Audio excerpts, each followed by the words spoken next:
Hello, मैं Sonu Jha pathfinder English class में आपका स्वागत है। Today I will talk about non finite verb. आज हम लोग बात करेंगे नॉन फाइनाइट वर्ब के बारे में।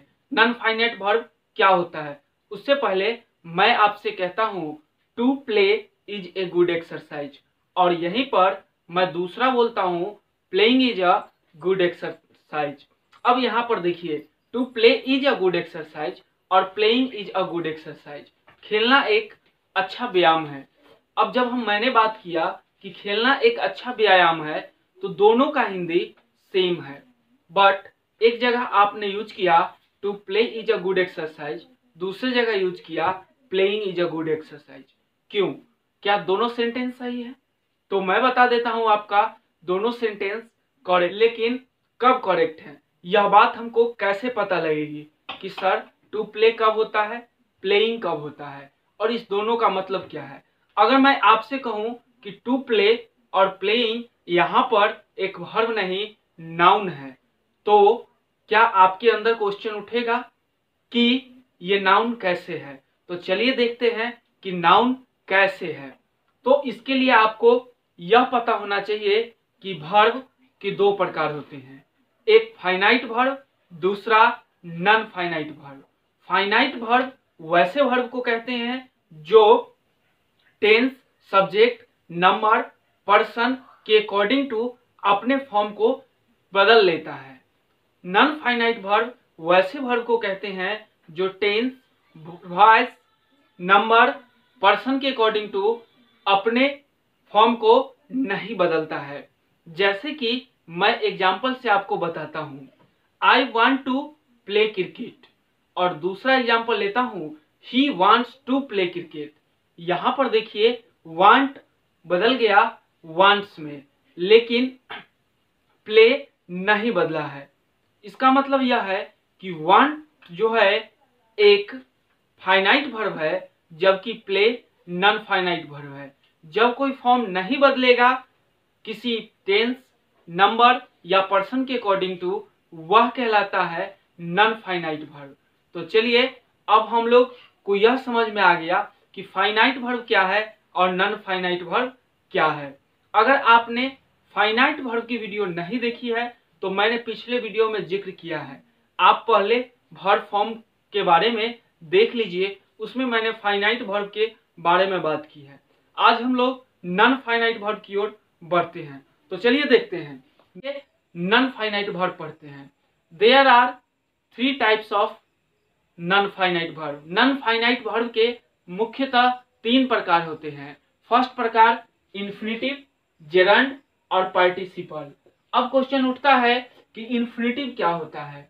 जब किसी भी वर्ब में टू को ऐड कर दिया जाए, यानी कि आप कह सकते हैं टू प्लस बेस वर्ब, तब जो है फॉर्मेशन बनाता करता है इन्फिनिटिव का। यानी टू प्लस बेस वर्ब हो जाए तब वह हो जाता है इन्फिनिटिव। और इन्फिनिटिव में भी एक ऐसा होता है जिसमें विदाउट टू यूज होता है, यानी कि कुछ वर्ब ऐसे हैं जो टू के बगैर भी इन्फिनिटिव के रूप में काम करते हैं, जिसको हम लोग बोलते हैं बेयर इन्फिनिटिव। क्या बोलते हैं? Bare infinitive.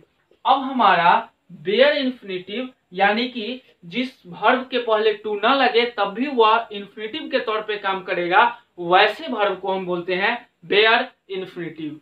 अब यह बेयर इन्फिनिटिव क्या होता है हम आगे जिक्र करेंगे। सेकेंड जो नॉन फाइनाइट वर्ब का पार्ट है वह है जेरंड। अब जेरंड क्या होता है? तो देखिए, जब भी V1 में ing को ऐड कर दिया जाए, यानी V1 में वर्ब 1 फॉर्म में ing को जब ऐड करते हैं तो वह बनता है जेरंड। जैसे कि मैं बोलूं गो, अब यहाँ देखिए गो है और यहाँ पर V1 है, और जब इसके साथ हम क्या जोड़ देंगे ing, तो हमारा प्रोडक्ट क्या होगा? गोइंग।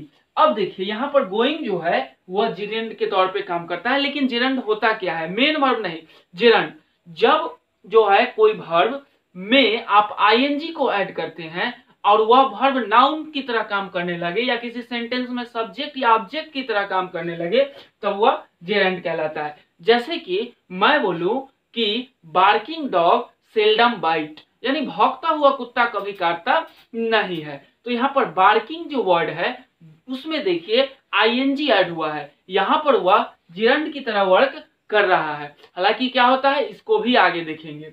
नेक्स्ट हमारा है पार्टिसिपल, जिसमें वर्ब का थर्ड फॉर्म यूज होता है। जैसे कि मैं बोलूं broken glass is dangerous for the children, मतलब टूटी हुई जो ग्लास है वह बच्चों के लिए खतरनाक है। अब यहाँ पर देखिए ब्रोकन थर्ड फॉर्म है, break broke broken, broken third form है जो पार्टिसिपल के तौर पे काम करता है। तो अब आपको समझ में आया पार्टिसिपल क्या होता है, V3 के रूप में होता है, और ये जो है किसी एडजेक्टिव की तरह काम कर सकते हैं, किसी सेंटेंस में सब्जेक्ट के तौर पे या ऑब्जेक्ट के तौर पे काम कर सकते हैं। तो इन सब को हम बारी बारी से पढ़ेंगे। तो सबसे फर्स्ट हम लोग आज पढ़ते हैं इन्फिनिटिव, यानी इन्फिनिटिव क्या होता है। तो अब हम लोग को देखना पड़ेगा व्हाट इज इन्फिनिटिव। चलिए देखते हैं इन्फिनिटिव। तो इन्फिनिटिव जब भी आप क्या करते हैं किसी भी बेस वर्ब में टू को ऐड कर देते हैं, यानी to plus base verb equal to infinitive कहलाता है। अब आप देखिए इन्फिनिटिव के मेनली दो टाइप्स होते हैं, एक विथ टू, मतलब कि टू के साथ जो वर्ब आता है बेस वर्ब वह भी कहलाता है infinitive.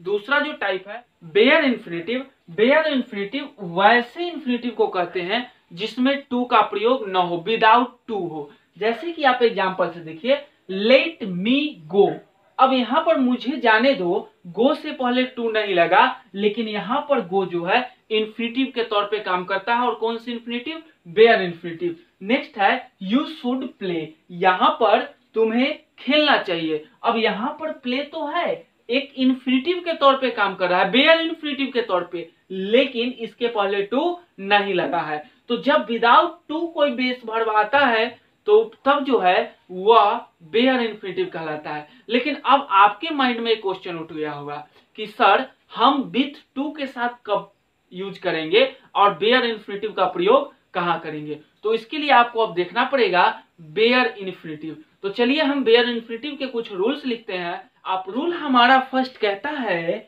After let use of bare infinitive, यानी कि लेट के बाद हमेशा बेयर इन्फिनिटिव का प्रयोग करना है। बेयर इन्फिनिटिव का मतलब होता है विदाउट टू, जिसमें टू का प्रयोग नहीं होना है। यानी आप सीधा कहिए कि लेट के बाद आपको जो है बेयर इन्फिनिटिव यानी कि विदाउट टू प्रयोग करना पड़ेगा वैसा इन्फिनिटिव। जैसे कि मैंने एग्जांपल से लिखा लेट हिम प्ले। अब यहाँ पर देखिए लेट हिम प्ले कहा तो प्ले तो है एक इन्फिनिटिव, लेकिन इसके पहले टू का प्रयोग नहीं किया गया है। तो लेट हिम प्ले यानी कि यहाँ पर प्ले से पहले टू का प्रयोग नहीं किया गया, इसलिए प्ले कौन सा इन्फिनिटिव हो गया, बेयर इन्फिनिटिव। ठीक, नेक्स्ट देखिए लेट अस गो, फिर गो है और गो से पहले आपको टू का प्रयोग नहीं किया गया है और गो यहाँ पर बेयर इन्फिनिटिव है। यानी लेट के बाद जब भी कोई वर्ब आएगा और उससे पहले टू का प्रयोग नहीं होता है तब वह बेयर इन्फिनिटिव कहलाता है। और लेट के बाद आपको टू का प्रयोग नहीं करना है, यानी हमेशा कौन सा इन्फिनिटिव का प्रयोग करना है, बेयर इन्फिनिटिव। अब बेयर इन्फिनिटिव किसको कहते हैं, विदाउट टू। नेक्स्ट रूल हमारा कहता है कि अगर मॉडल वर्ब है, क्या है मॉडल वर्ब, जैसे कि can could may might should might dare need extra, ये सारे मॉडल वर्ब हैं, तो आपको हमेशा बेयर इन्फिनिटिव का प्रयोग करना पड़ेगा। लेकिन यहाँ पर दो बातें हैं, जब क्या हो कि ये जो डेयर और नीड है ये जब मेन वर्ब की तरह नहीं मॉडल वर्ब की तरह वर्क करेंगे किसी सेंटेंस में तब तो बेयर इन्फिनिटिव लगेगा, और मेन वर्ब की तरह वर्क करेंगे तो फिर हम आगे देखेंगे। तो यहाँ पर हमारा कहता है कि मॉडल वर्ब के साथ हमेशा बेयर इन्फिनिटिव का प्रयोग होता है, यानी विदाउट टू यूज करना पड़ेगा वर्ब को। जैसे कि मैं बोलूं he can read this book, वह यह किताब को पढ़ सकता है। अब यहाँ पर रीड जो आया है वह एक बेयर इन्फिनिटिव है क्योंकि इसके पहले टू का प्रयोग नहीं हुआ है। आप जानते हैं कि मॉडल वर्ब कैन एक मॉडल वर्ब है और इसके जो बाद है रीड है, यानी मॉडल वर्ब के बाद आपको टू का प्रयोग नहीं करना है, इसलिए रीड यहाँ पर कौन सा हो गया, बेयर इन्फिनिटिव हो गया। सी मस्ट हेल्प देम, अब यहाँ पर देखिए मस्ट एक मॉडल वर्ब और हेल्प जो आया है वह हमारा जो है सो कि एक बेयर इन्फिनिटिव है, क्योंकि आप जानते हैं मॉडल वर्ब के बाद से पहले आप मॉडल वर्ब के बाद आपको टू का प्रयोग नहीं करना है। तो आपने देखा कि मॉडल वर्ब या लेट के बाद हमेशा बेयर इन्फिनिटिव का प्रयोग होता है। नेक्स्ट रूल हमारा कहता है कि यदि किसी सेंटेंस में बट या एक्सेप्ट का प्रयोग किया गया हो और उससे पहले डू डज डिड का प्रयोग हुआ हो, तब इसके बाद आने वाला जो वर्ब हमारा होगा वह हमेशा बेयर इन्फिनिटिव होगा, यानी विदाउट टू का होगा। जैसे कि मैं बोलूं सी डज नथिंग बट प्ले। अब यहाँ पर देखिए डू डज डिड का प्रयोग किया गया और यहाँ पर क्या है हमारा बट, तो इसके कारण यहाँ पर बेयर इन्फिनिटिव आएगा, न कि विथ टू का इन्फिनिटिव आएगा। यहाँ पर टू प्रयोग करेंगे तो यह सेंटेंस हमारा इनकरेक्ट हो जाएगा। नेक्स्ट हमारा कहता है I do nothing but read. अब यहाँ पर देखिए टू रीड आप जैसे कीजिएगा इस सेंटेंस क्या हो जाएगा, गलत हो जाएगा। अब इसके लिए आपको क्या करना पड़ेगा कि बट के बाद आपको बेयर इन्फिनिटिव चाहिए, यानी कि केवल रीड ही होगा। तो हमारा होगा I do nothing but read. ये हमारा कौन सा इन्फिनिटिव हो जाएगा, यहाँ पर यूज बेयर इन्फिनिटिव यूज हो जाएगा। नेक्स्ट रूल हमारा कहता है कि यदि सेंटेंस में एंड लाइक और बट देन एक्स्ट्रा वर्ड है, तब आपको इसके बाद आने वाला वर्ब हमेशा बेयर इन्फिनिटिव वर्ब होता है। जैसे कि मैं बोलूं कि I will come and talk to him. जैसे यहाँ पर देखिए आई विल कम एंड यहाँ पर आया एंड और यहाँ पर हमारा एक वर्ब है टॉक।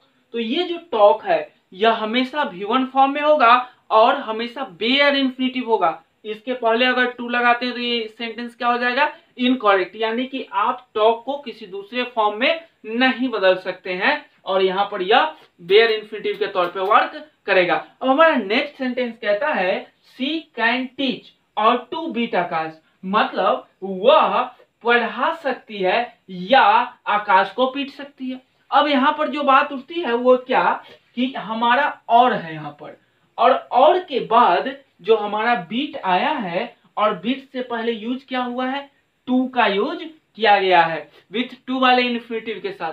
लेकिन आपको याद है कि एंड लाइक और बट देन यानी और वर्ड जो है इसके बाद हमेशा बेयर इन्फिनिटिव आता है। अगर हम टू लगाते हैं तो ये सेंटेंस क्या हो जाएगा, इनकरेक्ट हो जाएगा। तो आपको बेयर इन्फिनिटिव के तौर पे यहां से इस टू को क्या करना पड़ेगा, हटाना पड़ेगा। और अब यह हमारा यह सेंटेंस करेक्ट हुआ, यानी कि अब हम कह सकते हैं सी कैन टीच और बीट आकाश। अब ये सेंटेंस हमारा करेक्ट हो गया। नेक्स्ट मैं बोलूं कि I will come and talk to Mohan. अब यहाँ पर देखिए I will come and talk to Mohan, यहाँ पर क्या हो गया कि देखिए एंड के बाद जो वर्ब आया वह बेयर इन्फिनिटिव हो गया। तो अब आपको समझ में आया बेयर इन्फिनिटिव का प्रयोग हम कहाँ करते हैं। इस तरह से हमारा यह वीडियो खत्म होता है। अब हम जिरंड की बात नेक्स्ट वीडियो में करेंगे। यह वीडियो हमारा कैसा लगा आप कमेंट करके बताएं। यदि आप इस चैनल पर नए हैं तो सब्सक्राइब करें ताकि हमारा नेक्स्ट वीडियो का नोटिफिकेशन आप तक सबसे पहले पहुंचे। Thank you.